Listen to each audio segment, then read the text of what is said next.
오늘 이 시간에는 저 멀리 러시아 상트 페테르부르크 장로교회를 섬기시는 우리 최용모 선교사님 오늘 귀한 걸음 해주셨어요.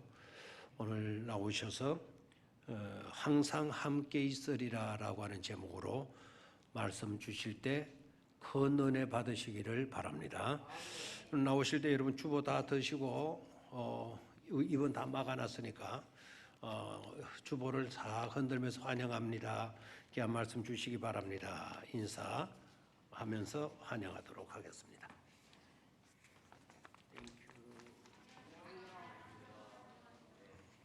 감사합니다.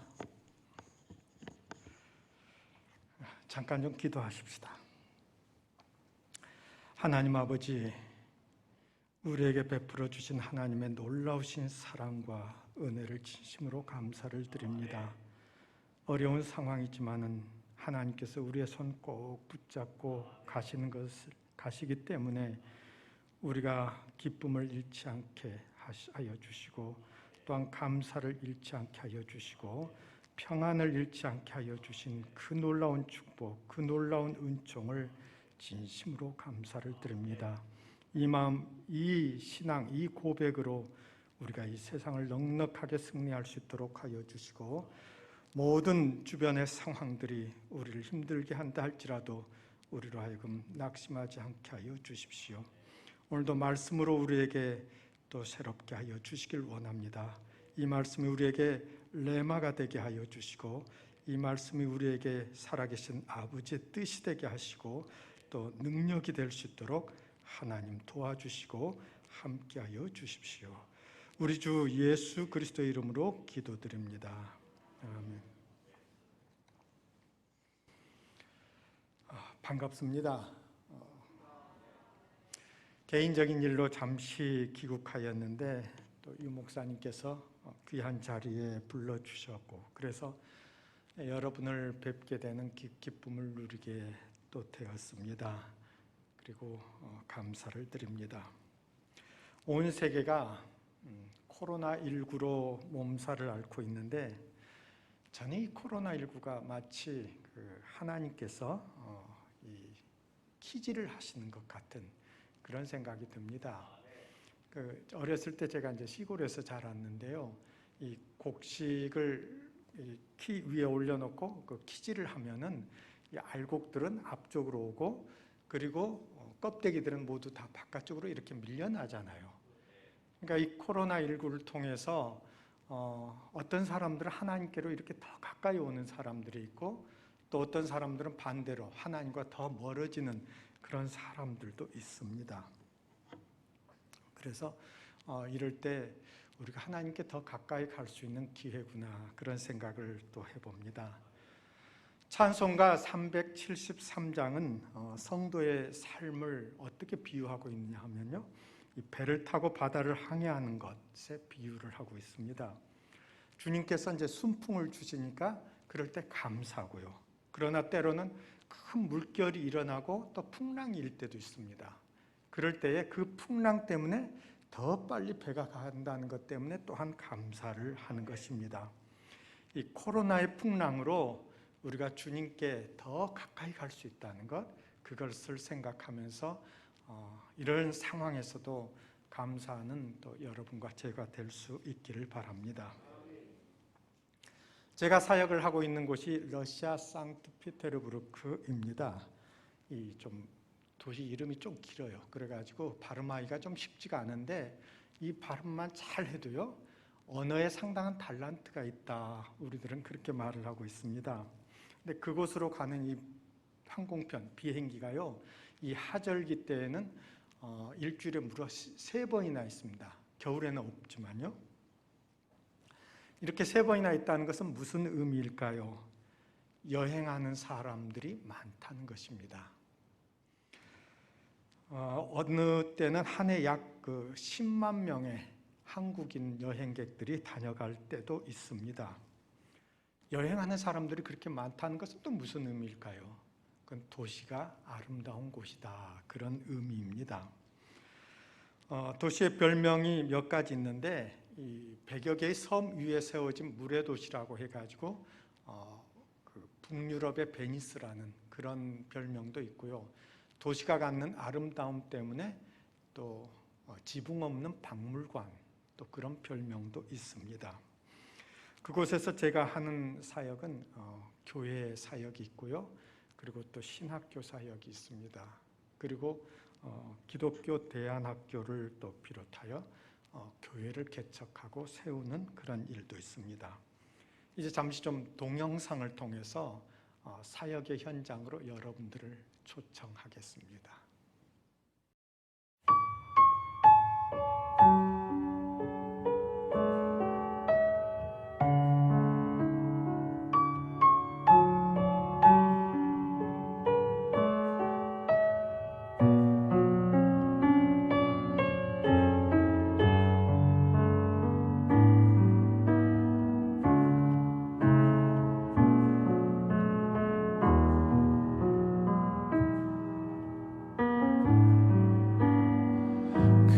크신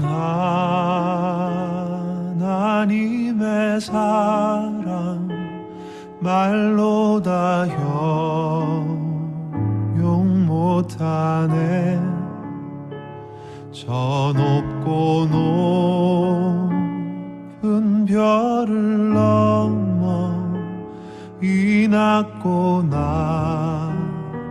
낮은 땅 위에 죄범한 영혼 구하려 그 아들 보내사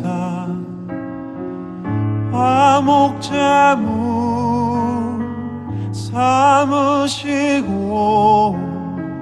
죄 용서하셨네.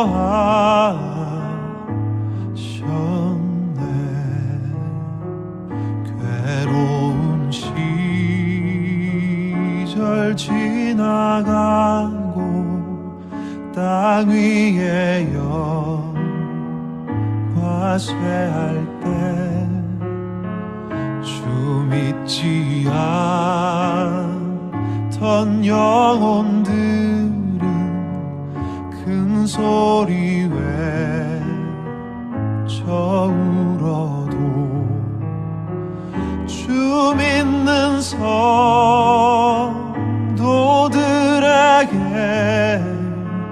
큰 사랑 베푸사 우리의 죄 사했으니 그네 잊을까. 하나님 크신 사랑은 증량 다 못하네.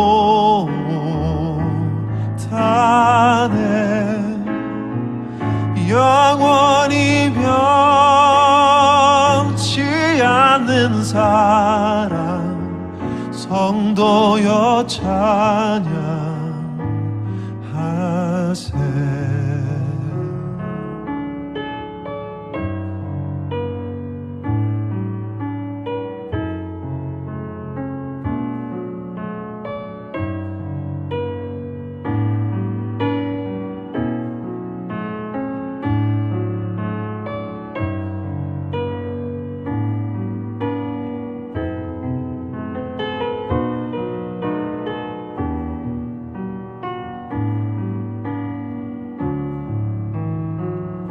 하늘을 두루마리 삼고 바다를 머물 삼아도 한없는 하나님의 사랑 다 기록할 수 없겠네. 하나님의 크신 사랑 그 어찌 다 쓸까. 하늘 높이 쌓아도 채우지 못하네.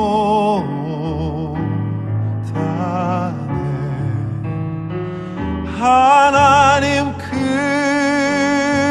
크신 사랑은 증량 다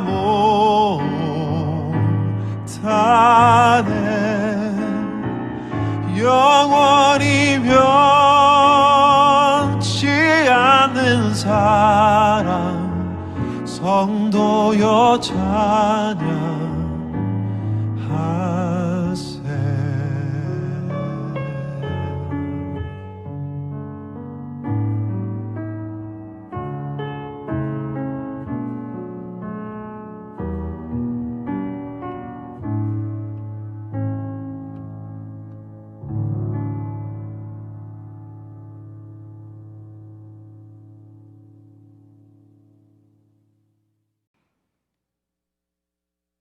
우리가 인생길을 걸어갈 때에 주님께서 우리와 함께 하신다면 얼마나 좋을까요? 그것도 어쩌다 한 번씩 함께 하신 것이 아니라 언제나 함께 하신다면 정말로 신나는 일이 될 것입니다. 그런데 오늘 성경에는 주님께서 세상 끝날까지 우리와 항상 함께 하시겠다, 그렇게 말씀을 하셨습니다. 누구에게나 항상 함께 하신다고 하신 약속일까요? 아닙니다. 주님의 대위임에 순종하는 사람들에게 하신 약속입니다. 이 대위임이라고 하는 것은요, 주님께서 지상의 사역을 끝내고 하늘나라로 가시면서 너희가 나 대신에 이 일을 좀 해다오 하시면서 맡기신 것입니다. 그래서 그것을 가리켜서 대위임, 그레이트 커미션이라고 그렇게 말을 합니다. 이 명령에 순종하는 사람들에게 하늘과 땅의 모든 권세를 가진 주님께서 언제나 함께 하시겠다는 것입니다. 이 주님의 대위임에는 우리가 따라야 할 명령들이 있습니다. 그것을 그 두 개의 동사로 나타내고 있는데요. 첫째는 너희는 가서, 우리 보고 가라고 하셨습니다. 주저앉아 있지 말고 움직이라는 말씀입니다. 제가 주님을 처음 만나던 그 청년 시절에는 얼마나 감격스러웠는지 모릅니다. 이 버스를 타고 갈 때는 그 옆에 있는 사람에게 전도지를 건네주고 그랬습니다. 주위 사람들에게 예수님에 대해서 말하지 않으면 입이 근질근질 거릴 정도로 또 그런 것도 느꼈습니다. 거리를 지나가다가 문득 하나님의 사랑이 너무나도 감격스럽고 또 고마워서 눈에서 눈물이 주르르 흘러내리는 적도 있었습니다. 주위 사람들이 그것을 좀 이상하게 볼까 봐 갑자기 담벼락을 바라보면서 거기에 있는 무슨 이제 그 벽보 같은 걸 보면서 눈물이 흐르는 것을 멈출 때까지 또 그렇게 좀 기다리기도 하였습니다. 그런데요, 이 언제부턴가 눈에는 눈물이 말랐습니다. 그리고 이 입은 다물어졌습니다. 왜 그랬을까요? 이 가라는 말씀, 움직이라는 말씀에 순종하지 않았기 때문에 그랬습니다. 신앙이 침체화되는 가장 큰 이유를 우리는 보통 그 외부에서 찾을 때가 많이 있습니다. 교회 분위기가 이러니까, 또 성도 중에, 교인 중에 또 아무 개가 또 이런 걸 하니까, 또 무슨 설교가 그러니까 하면서 우리는 자꾸 그렇게 이유를 찾습니다만은 아닙니다. 내가 입을 다물고 움직이지 않으면은 우리의 신앙은 자연스럽게 가라앉게 되어 있습니다. 열정을 회복하고 그리고 신앙의 부흥을 사모한다면은 이 가라는 말씀에 순종하여 우리가 입을 열고 그리고 전도를 하면은 그런 것들이 다 해결됩니다. 그리고 우리는 그럴 때 주님께서 나와 함께 하시는구나, 주님께서 지금 나를 돕고 계시는구나, 그럴 때 우리는 그것을 느끼게 되는 거예요. 저는 여러분들이 그 정년퇴직을 하고 나서 그냥 남은 세월을 이렇게 보내시는 것이 아니라 모두 다 선교사로 나가셨으면 좋겠어요. 얼마나 좋습니까? 걸기적거리는 것도 없잖아요. 모든 것 다 그만두고 이제 선교지에 가서 그곳에서 사역을 하는 것입니다. 그리고 그분들은 나가시고 여기 남아있는 분들은 또 열심히 나가신 분들을 위해서 기도하고, 그렇게 되면요 교회에는 활기가 가득 차게 되고 그리고 우리는 주님의 지상 명령이 어떻게 성취되어 가는가, 그걸 아주 실감하면서 그렇게 살아갈 수가 있는 거예요. 생선의 가운데 토막을 주님께 드리지 못하고 꼬리 부분을 드렸다고 할지라도 그래도 주님께서는 기뻐하십니다. 우리가 선교지에 가서 뭘 하느냐, 여러분 그렇게 반문하실 수 있잖아요. 가서 이렇게 성경도 가르칠 수 있고 또 한글도 가르칠 수가 있습니다. 러시아에서 지금 한글이 굉장히 인기가 있어요. 그래서 한글 학교를 이렇게 할 때 많은 사람들이 이렇게 모여듭니다. 그리고 또 그런 걸 안 한다고 할지라도요, 한국 음식을 잘 만드는 것, 그것만 해도 아주 훌륭한 또 선교사로 될 수가 있습니다. 김치만 잘 담가도요 인기가 있어요. 우리 권사님들도 한번 좀 진지하게 생각해 보시기 바랍니다. 선교사로 가고는 싶지만은 러시아어를 할 줄 몰라서 망설입니다 하시는 분들도 있어요. 그러나 걱정하지 마세요. 언어는 그다지 큰 문제가 되지 않습니다. 원래 우리 한국 민족은요 언어를 잘하기로 소문난 민족입니다. 그래서 보통 몇 개의 나라를 동시에 이렇게 하는 아주 유별난 민족이라고 그래요. 한 예를 들면은 분명하지 않다 하는 그 말을 할 때도요, 이 가까운 나라 일본 말로 아리까리하다 그렇게 얘기를 해요. 그리고 또 다른 이쪽에 있는 그 중국 말로 하면 갸우뚱갸우뚱 또 그렇게 말을 하기도 하고요. 그리고 인도 말로 하면은 알간디 모르간디 또 그렇게 얘기를 합니다. 조금 더 먼 나라 프랑스 말로 하면 알쏭달쏭하네 또 그렇게 얘기를 하고요. 아주 먼 나라 이제 아프리카 말로 하면 그때는 몸을 좀 이제 좌우로 이렇게 흔들면서 긴가민가 이제 그러면 또 아프리카 말이 됩니다. 이 운전을 가르치는 사람도 동시에 그 3개 국어를 하더라고요. 그 엔진 이빠이 꺾으세요 그러더라고요. 그래, 엔진 이빠이 꺾으세요. 여러 해 전에 저희 어머니가 러시아에 오셨습니다. 주일 예배를 마치고 이렇게 이제 함께 모여서 식사를 하는데 그 앞에 앉아 있는 러시아 할머니들하고 막 웃으면서 대화를 아주 하시는 거예요. 그래 이제 다 끝나고 나서 제가 이제 집으로 가면서 물었습니다. 러시아 말도 모르는데 어떻게 대화를 하셨어요? 그랬더니 지는 지 말하고 나는 내 말 했지 뭐 다 통하더라 그러시더라고요. 러시아 이런 말이 있습니다. 선한 사람들끼리는 말이 달라도 서로 통한다. 말을 못한다고 두려워하실 필요는 전혀 없습니다. 하나님은 말을 더듬는 모세에게 아론을 붙여주셨습니다. 그리고 말을 썩 잘하지 못하는 바울에게는 누가를 붙여주셨습니다. 그처럼 필요하면은 하나님께서는 우리에게 사람을 붙여주시고요. 그래서 일을 할 수 있도록 그렇게 하시는 분입니다. 나는 그래도 이것도 못하고 저것도 못하고 아무것도 못하는데요 하시는 분들도 있을 거예요. 그런 분들은 그냥 그 땅에 잠시 다녀가면서 와서 기도라도 하시면 좋습니다. 주님 대위임에 순종하라고 해서 왔습니다. 이 땅이 주님의 통치 아래 있기를 원합니다. 이렇게 기도하면서 그 아름다운 곳 구경도 좀 하시면서 그렇게 하시면 얼마나 좋아요. 이 대위임에서 주님의 대위임에서 두 번째 나오는 말은 제자를 삼으라는 말입니다. 그리고 이제 그 뒤에 나오는 세례를 베풀라 또 가르치라 이런 말은 모두 분사형이에요. 그래서 이 말들은 제자를 삼으라는 말에 걸립니다. 그러니까는 세례를 주면서 제자를 삼으라. 가르치면서 제자를 삼으라. 이제 그런 뜻입니다. 영상에서 보셨던 기독교 초중고등학교는 대안학교입니다. 가르치면서 제자로 삼으려는 것입니다.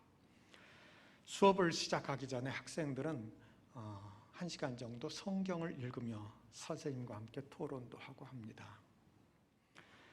매일 성경을 읽으면서 학생들은 성경에서 삶의 지혜를 배웁니다. 그리고 기도하면서 하나님께 자신의 삶을 맡깁니다. 이렇게 하나님의 말씀을 들으며 살아가는 사람은 세상 사람보다 앞설 수밖에 없는 거예요. 그러면서 창조적인 사람이 되고요, 이 상상력이 풍부한 사람이 됩니다.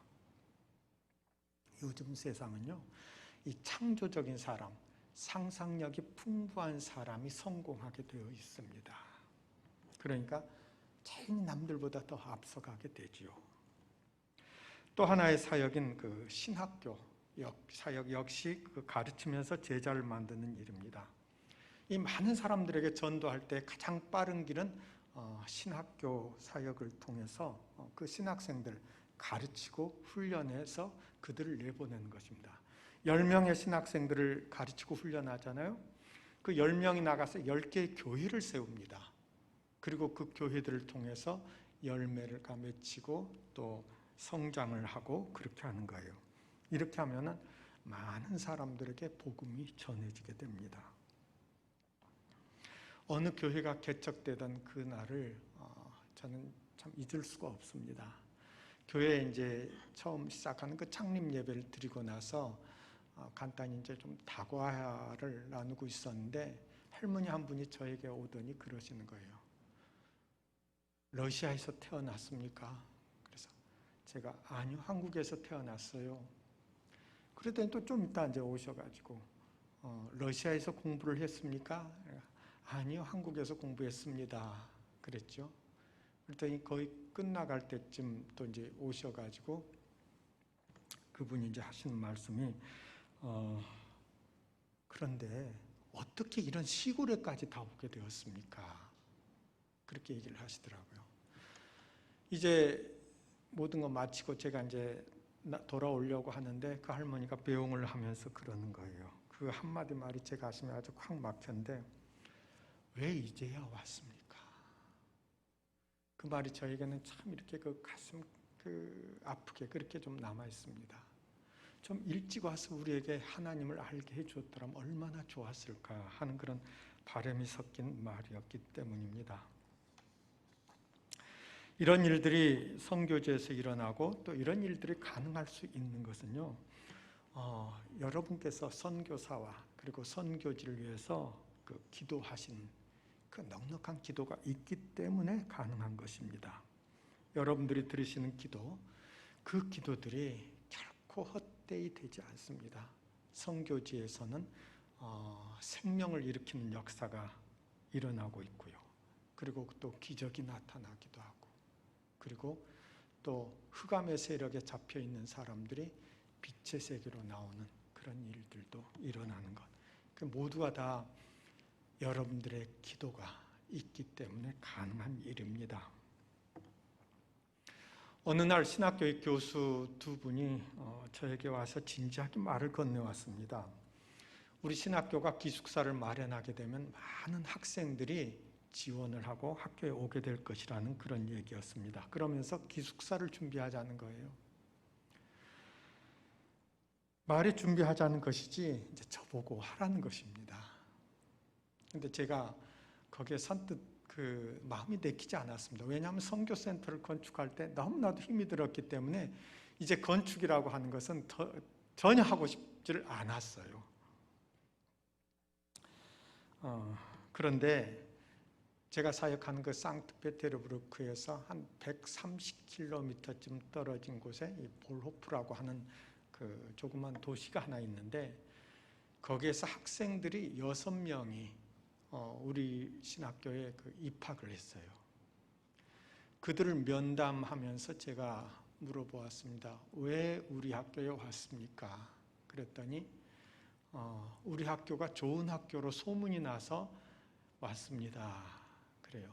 그래서 이제 제가 우리 학교는 기숙사도 없고 그곳에서 통학하는 것은 매우 불편할 텐데 그러면은 좀 기숙사가 있는 다른 학교를 가지 그랬어요. 그랬더니 아니요, 불편하더라도 우리는 이 신학교에 다닐 것입니다. 그렇게 말을 하는 것이었습니다.